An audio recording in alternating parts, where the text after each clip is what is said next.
वीरपुर गांव में एक भाई और एक बहन रहते थे। भाई का नाम राजेश और बहन का नाम पिंकी था। राजेश बहुत ही आलसी था, वह कोई काम नहीं करता था। एक दिन पिंकी बोली, राजेश तुम कुछ काम क्यों नहीं करते? जब देखो खेलते रहती हो। मैं और माँ कब तक तुम्हें ऐसे ही बोलती रहेंगी? तुम भी तो कुछ समझा करो। मेरी मर्जी, मैं जो मर्जी करूं। मैं तुमसे छोटा हूं, जो मेरा दिल करेगा मैं वही करूंगा। जब मेरा समय आएगा तब काम कर लूंगा।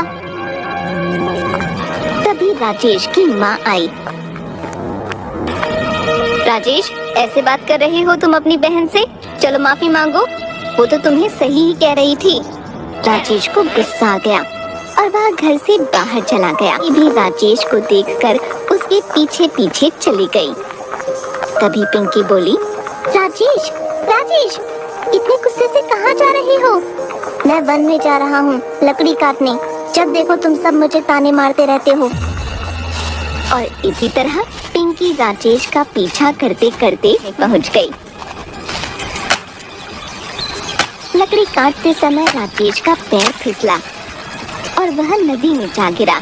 पिंकी पिंकी मुझे बचाओ, मैं बह रहा हूँ। राजेश राजेश राजेश राजेश पिंकी राजेश उसी नदी में बहता हुआ चला गया। दूसरे, अरे ये मैं कहाँ आ गया? यह किसका महल है? राजेश जैसे ही किनारे से बाहर निकला, उसके सामने एक जलपरी आ गई। ठहर जाओ बेटा, तुम कहाँ जाना चाहते हो?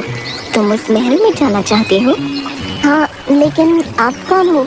मैं जलपरी हूँ और किनारे पर एक जादुई महल है। उस महल में तुम्हें जो चाहिए वह मिल जाएगा।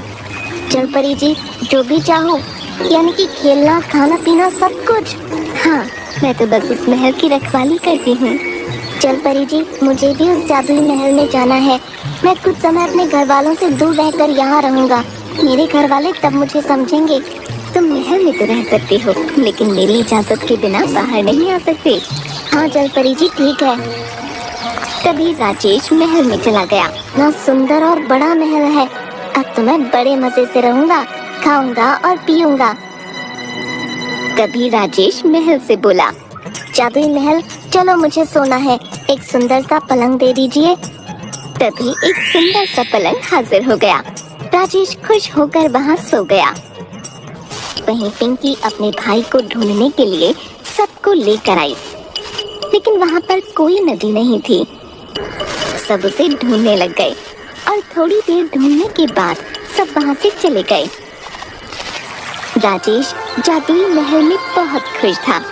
जब वह खाने को मांगता तो खाना आ जाता। अब वह पूरे दिन खेलता कूदता रहता। राजेश कुछ दिन तक तो खुश था, लेकिन फिर उदास रहने लगा। उसे घर की और माँ की याद सताने लगी और एक दिन उसने खुद से कहा, मुझे सबकी याद आ रही है। मैं इतने दिनों से यहाँ हूँ, सब बहुत परेशान हो रहे होंगे, मुझे जाना चाहिए। तभी राजेश महल से बाहर निकलने लगा तो उसे सूट का झटका लगा और बहुत दूर जाकर गिरा। राजेश रोते रोते बोला, मुझे जाना है, मैं यहाँ नहीं रह सकता, मुझे जाने दो, मुझे जाने दो। महल बोला, अब तुम यहीं रहोगे। जब जलपरी का आदेश आएगा तभी तुम जा सकोगे। राजेश जोर जोर से जलपरी को आवाज देने लगा। तभी जलपरी आ गई और कहने लगी, क्या हुआ राजेश? जलपरी जी, मुझे यहाँ नहीं रहना है, मुझे घर जाना है। लेकिन तुम ही तो चाहते थे कि तुम ऐशो आराम से रहो। नहीं नहीं, मुझे बस अपने परिवार के पास जाना है। मैं अब सब काम करूँगा, अपने घर वालों को शिकायत का मौका नहीं दूंगा। तभी जलपरी ने उसकी बात मानी और जादुई महल से उसे आजाद कर दिया। राजेश दौड़ते हुए अपने घर पहुंचा। वहाँ सब आराम से अपना काम कर रहे थे। अरे राजेश, क्या हुआ? तुम तो अभी अभी बन गए थे ना? लकड़ी काटने मैं भी तुम्हारे साथ ही थी, लेकिन तुम दिखे ही नहीं तो मैं वापस आ गई। राजेश सोचने लगा, मैं तो काफी दिन से घर से बाहर था, जादुई महल में था, लेकिन पिंकी ऐसा क्यों बोल रही है? कि मैं अभी गया था। राजेश को पता चला कि वह जब तक जादुई महल में था, समय वहीं रुका हुआ था। पिंकी सब कुछ भूल चुकी थी, इसलिए किसी को पता नहीं चला यह सब जादुई महल का जादू है। यह सिर्फ राजेश ही जानता